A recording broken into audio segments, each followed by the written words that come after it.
Bismillahirrahmanirrahim. Assalamualaikum warahmatullahi wabarakatuh. Innal hamdalillah nahmaduhu wa nasta'inuhu wa nastaghfiruh wa na'udzu billahi min shururi anfusina wa min sayyiati a'malina. May yahdihillahu fala mudilla lahu wa may yudlil fala hadiya lahu. Asyhadu an la ilaha illallah wahdahu la syarika lah wa asyhadu anna Muhammadan abduhu wa rasuluhu la nabiyya ba'dah ma ba'du. Ikhwani fillah, kaifa halukum jami'an? Ya, pagi hari ini kita bersyukur pada Allah yang telah melimpahkan kesehatan dan kesempatan pada kita sehingga kita dapat melanjutkan pelajaran kita secara online. Salawat dan salam tak lupa kita sampaikan pada Nabi kita, Nabi besar Nabi Muhammad SAW yang telah menyampaikan agamanya, yakni agama Islam, sebuah risalah dari Allah untuk seluruh manusia dan jin, dan telah mengajarkan sunnah-sunnahnya kepada kita. Taib, di pertemuan yang lalu kita sudah membahas tentang i'rab isim-isim yang isim-isim tanda-tanda ya, isim-isim mu'rab ya, isim mu'rab beserta tanda-tanda i'rabnya. Nah, hari ini kita akan masuk ke pelajaran baru di halaman 14. Judulnya Al-Asma'u Al-Mabniyatu. Tulis ya, Al-Asma'u Al-Mabniyatu. Isim-isim mabni. Yang pertama ismud dhamir. Ya, bagi yang enggak tahu apa itu ismud dhamir, isim dhamir itu adalah kata ganti. Kata ganti, ya. Contohnya huwa, anta, ana, nahnu, antum dan anti. Jadi isim dhamir ini termasuk isim-isim mabni. Nah, isim mabni itu adalah lawan dari isim mu'rab. Kemarin udah saya jelaskan, isim mu'rab itu isim yang bisa berubah baris akhirnya dari dhammah, bisa jadi fathah atau jadi kasrah atau jadi sukun. Nah, isim mabni adalah lawannya. Artinya apa? Isim mabni itu adalah isim yang tidak berubah baris akhirnya. Itu secara ringkas. Ya, secara ringkas seperti itu. Tapi walaupun nanti bukan cuma baris yang dia berubah. Ada juga yang lainnya. Tapi untuk bisa mudah dipahami, cukup antum tahu untuk sekarang ini isim mabni itu isim yang tidak berubah akhirnya. Artinya kalau akhirnya itu misalnya barisnya dhammah, maka dia akan selalu dhammah terus, dia nggak akan berubah jadi fathah atau kasroh, ya. Taib. Jadi isim dhamir adalah kata ganti, dia nggak bisa berubah. Contoh di sini kasihnya huwa. Huwa ini nggak bisa berubah jadi huwi atau nggak bisa berubah jadi huwu, ya nggak. Sama dengan ana, nggak bisa berubah jadi ani atau jadi anu. Nah, inilah dia kenapa dikategorikan isim dhamir sebagai isim mabni. Nah, selanjutnya ada isim isyarah. Isim isyarah itu antum lihat contohnya hadza, hadzani, haula'i. Hadza, hadzani dan haula'i. Nah, hadhihi, hatani dan haula'i, ya. Nah, hadza, hadzani, haula'i ini untuk laki-laki. Hadhihi, hatani, haula ini untuk perempuan. Nah, semuanya dari hadza sampai haula'i yang kedua artinya ini. Artinya kata-kata ini dari hadza sampai haula, semua ini arti kata dari kata hadza sampai haula artinya adalah ini. Ya, jadi jangan nggak tahu lagi nanti. Oke, kemudian lihat dzalika, dzanika, ulaika, tilka, tanika, ulaika. Nah, ini untuk menunjukkan benda yang jauh, artinya itu ya. Jadi dzalika sampai ulaika, kata-kata ini artinya adalah itu. Ya, baik. Kemudian yang nomor 3, al-ismul mausul, isim mausul. Contohnya alladzi, alladzani dan alladzina. Alladzi, alladzani dengan alladzina. Ini artinya yang. Artinya yang, ya. Ini untuk laki-laki, dari alladzi sampai alladzina ini untuk laki-laki. Kemudian allati, allatani, allati sampai allai artinya adalah yang juga, cuma untuk perempuan.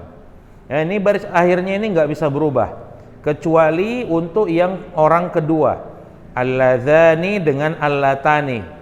Isim isyarah juga seperti itu. Semuanya berubah kecuali yang untuk dua, baik yang laki-laki mau perempuan. Hadzani, hatani, dzanika, tanika, ini bisa berubah. Ini bisa berubah. Jadi dia termasuk mu'rab.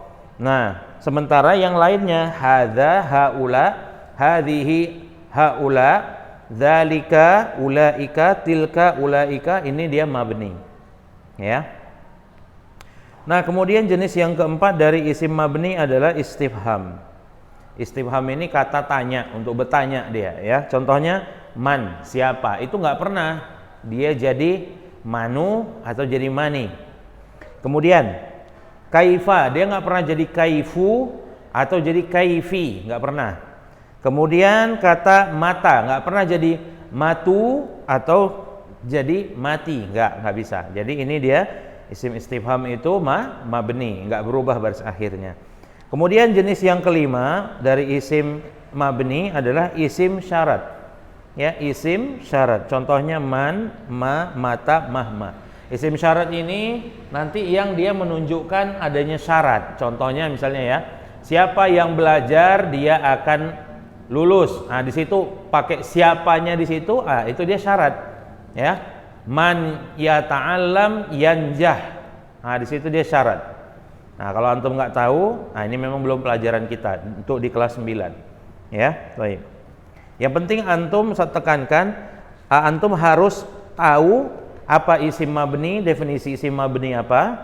Kemudian antum tahu isim-isim mabni itu apa-apa saja beserta contohnya, itu udah cukup untuk bisa menjawab soal ujian.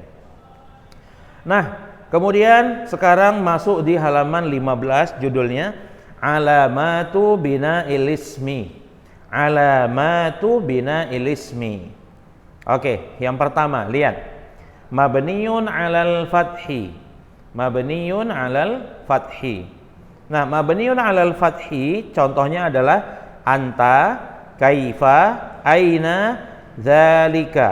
Nah, apa maksud dari mabniun 'alal fathi? Oke. Tadi Ustadz udah katakan mabni itu isim yang baris akhirnya tidak bisa berubah.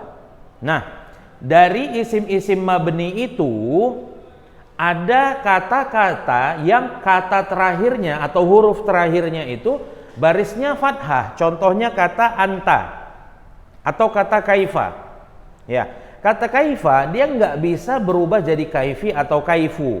Maka isim mabni yang huruf terakhirnya berharokat fathah, saya ulangi, maka isim mabni yang akhirnya adalah baris fathah, seperti kata kaifa ini, huruf fa-nya kan huruf akhir, huruf fa, huruf akhir, barisnya baris fathah. Maka, saya ulangi lagi, isim mabni yang akhirnya tidak berubah dan baris akhirnya baris fathah, seperti kaifa ini, kita katakan dia mabniun 'alal fathi. Mabni di atas fathah. Jadi kalau misalnya ada kata kaifa, maka ketika mengi'rabnya kita katakan kaifa isim istifham.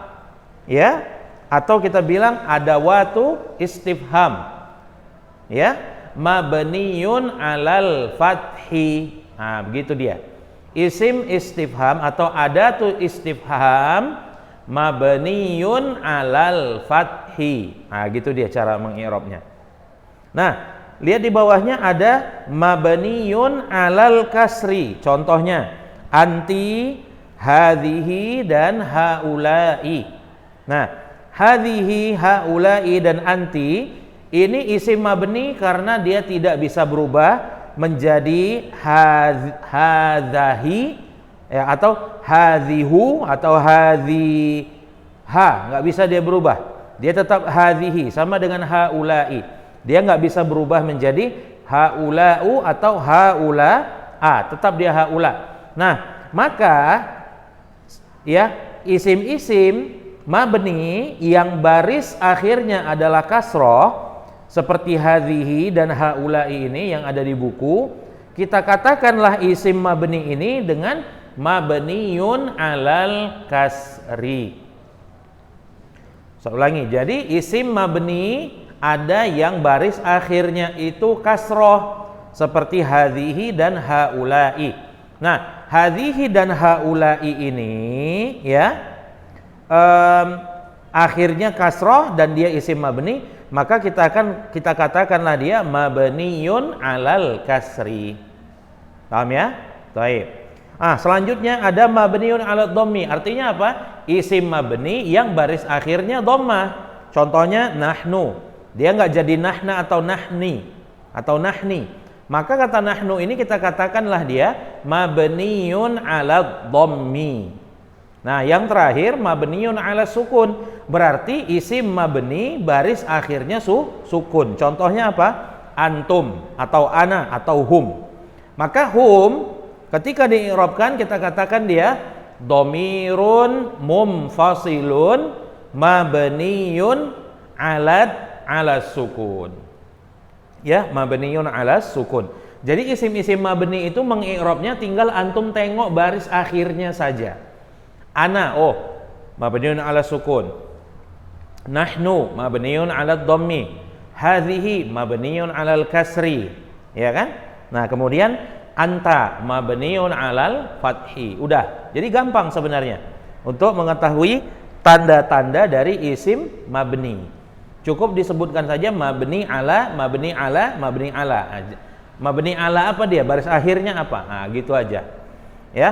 Baik, saya rasa pertemuan kita cuma satu les, jadi tidak ada waktu yang tersisa lagi untuk menjelaskannya. Lagian Ustaz juga ada mau ngajar di kelas lain juga, dan ini hari Sabtu, jadi pelajarannya nggak bisa terlalu panjang. Kita tutup dengan doa kafaratul majelis. Subhanakallahumma wa bihamdika asyhadu an la ilaha illa anta astaghfiruka wa atubu ilaik. Assalamualaikum warahmatullahi wabarakatuh.